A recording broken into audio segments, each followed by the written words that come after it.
If you've bought a new PlayStation 4 console for your family this Christmas, we've got together with PlayStation to create a video to tell you everything you should do before wrapping it up and putting it under the tree.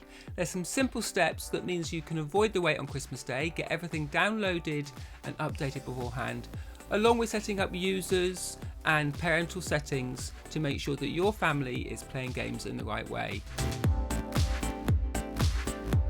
Now the first thing we're going to do is get it out of the box. It's worth taking a bit of care over the packaging so we can put it back in the box and it looks as good as new. So we see inside we've got a few main items. Obviously the PlayStation controller itself, our one is white here, yours might be black or a different colour. We've got the DualShock 4 controller. So here we've got a power cable. Now this just pops into the back and obviously gives the console mains power. There's only one place that this can plug into. So with a bit of a fiddle, we get that in there. And then you have an HDMI. There's only one HDMI slot in the back with your HDMI cable that was in the box. So that is the way that the signal goes to the TV.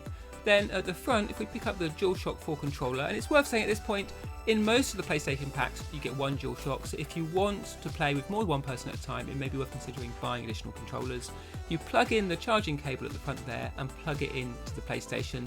That both charges and syncs the controller, so that's an important thing to do so that when you open the box on Christmas Day, your controller is fully charged. So now's the time to plug it into the TV with the HDMI cable for the signal and of course mains power, switch it on and we're ready to set up, and you'll be presented with a screen that asks you to plug in your DualShock 4 controller and press the PlayStation button. You then pick a language, which we're going to pick obviously United Kingdom, and you work through the other aspects of the setup. Of course it needs to connect to Wi-Fi, which is one of the main reasons we're doing this, to make sure that this console and any games are downloaded and updated. So it now asks us to do a system update, which is relatively common. It will be quite quick to do this if you don't do it on Christmas Day, but if you wait for Christmas Day, because everyone's doing it at the same time, it can take a bit longer. It's worth doing ahead of time.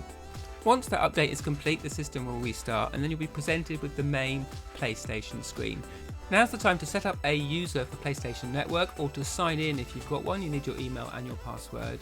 It's important to specify an email address that you check regularly, because this is how the system will communicate with you and will notify you of purchases. Once you've done that, then you can then move on with the setting up of the system. Now's the time to put in any discs that you've got for games, because then they will install and download any updates, as well as going to the PlayStation Store. As you can see here, scroll down to the bottom, and if your PlayStation pack has any game codes in it, the codes that download a digital version of the game, or if you have those by any other means, then now's the time to put them in, because then it will download and be on the console ready to play for Christmas Day.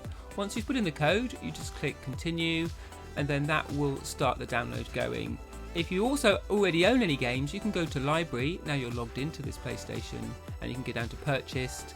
Pick any games that you own that you'd like to download, ready to play on this particular system, and then they will start downloading. And again, it's worth doing this ahead of Christmas so that they're there ready to play. Once that's downloaded, go back to the main PlayStation screen. There's obviously lots of items here, but the main one you need to go across to at the top is the settings area. If we move down into parental controls, family management, we can then go and set up the family restrictions for this console. These are the default restrictions that apply to all the users, so set a really nice base level for some safe and friendly family gaming. Of course, you want to set which PEGI age that the console can play.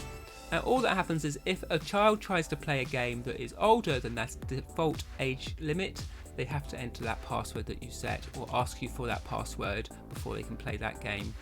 Once you set this up, it's important that you set a systems restriction passcode so that children can't access the system controls and change them themselves, and that you know that they're going to be playing in a safe and sensible environment. Now we switch over to the family management area, where we can add particular users for each child who's going to be playing with this system. They can then have their own time limits, their own spending limits, and also their own PEGI age restrictions. It's important to do this so that each child in your home plays the PlayStation in a way that's appropriate. Once you set the time zone, you can then go in and specify if you have these playtime restrictions. If you turn that on, you can then specify whether this is just a reminder for the child or whether it will actually log them out and pause their game. You can then go in and specify which days of the week they have these limits on, so you can set how long they can play in each week, and you can also set a start and an end time. Moving on, you can then also set this PEGI age rating, and again with all these things they have to then come to you for the password if they want to continue playing or if they want to play a game that has an older rating. Work through the other settings for this child user, whether they can use an internet browser, whether and how they can communicate with other players. And then also you can go in and set a monthly spending limit, which if you've got a credit card associated with the account, means that they can't spend any more than that amount each month. When all that is set up correctly, it's worth logging out and then back into the PlayStation 4, turn it on, press the PlayStation button on the DualShock controller, and if it's right, when you pop up, it will see that you have to put in that passcode, so of course the child has to use their account to log in with.